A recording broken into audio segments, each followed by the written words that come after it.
Assalamu alaikum, I'm Aisha and you're watching Samar News. Here are today's headlines.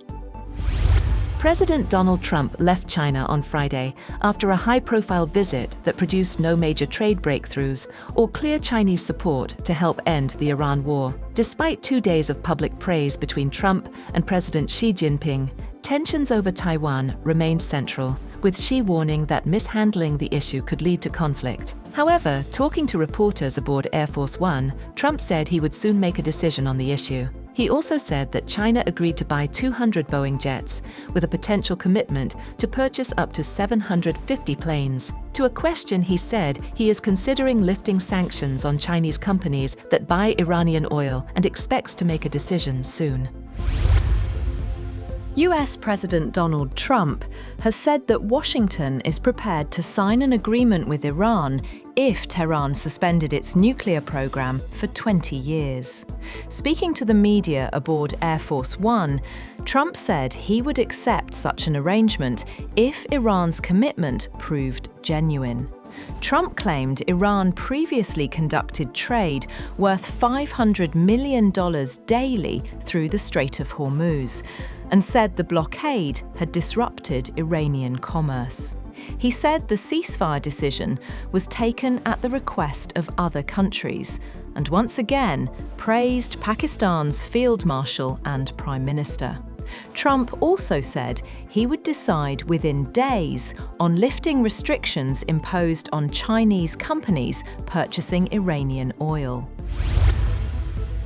US President Donald Trump has said his patience with Iran is running out following discussions with Chinese President Xi Jinping as tensions in the Gulf region continue to intensify. In comments aired during an interview on Fox News' Hannity, Trump said Iran must make a deal as diplomatic efforts remain frozen. He warned that he was not going to be much more patient, signaling growing frustration over the ongoing conflict and lack of progress in negotiations. Trump also suggested that discussions around Iran's stockpile of enriched uranium were driven partly by public perception concerns, saying he would prefer US control over it for public relations reasons. US President Donald Trump says he discussed Iran with Chinese President Xi Jinping and that both leaders agree Tehran must not be allowed to develop nuclear weapons. Speaking during his state visit to China, Trump also said they want key straits to remain open, calling their talks successful in resolving a lot of different problems. A Chinese spokesperson said both sides agreed on a broader vision for a constructive China-US relationship aimed at long-term stability and global peace and prosperity. Iran has signalled strong openness to Chinese involvement in easing tensions with the United States. Foreign Minister Abbas Araghchi said Tehran is ready to welcome support from any country capable of helping resolve the conflict, particularly China. He stressed that Beijing is seen as a trusted partner with constructive influence in global diplomacy. The remarks were made in New Delhi during a BRICS foreign ministers meeting, where diplomatic deadlock and regional tensions dominated discussions. Araghchi said Iran and China are strategic partners with strong bilateral relations.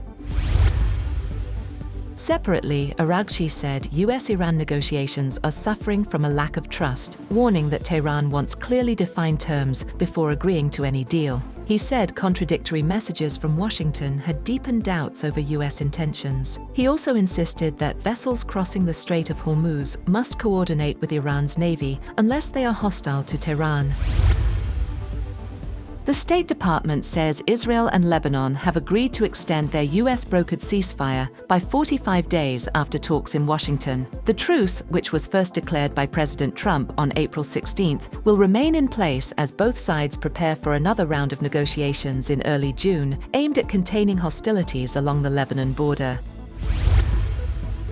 India and the United Arab Emirates have signed pacts on strategic defense cooperation, petroleum reserves, and supply of liquefied petroleum gas. An Indian government official said the pacts were signed during Prime Minister Narendra Modi's visit to the UAE. Meanwhile, India's state-run fuel retailers have raised petrol and diesel prices for the first time in 4 years by 3 rupees per litre, or more than 3%, to recoup some of the losses incurred due to higher global crude oil prices. The United Arab Emirates is accelerating construction of a major new oil pipeline aimed at bypassing the Strait of Hormuz and boosting exports through the eastern port of Fujairah. Crown Prince Sheikh Khaled bin Mohammed bin Zayed said the project will help meet global energy demand, with ADNOC targeting completion by 2027 as Gulf nations seek alternatives to the increasingly volatile waterway. That's all for now. For more updates, visit www.samar.tv. Thank you for watching Samar News.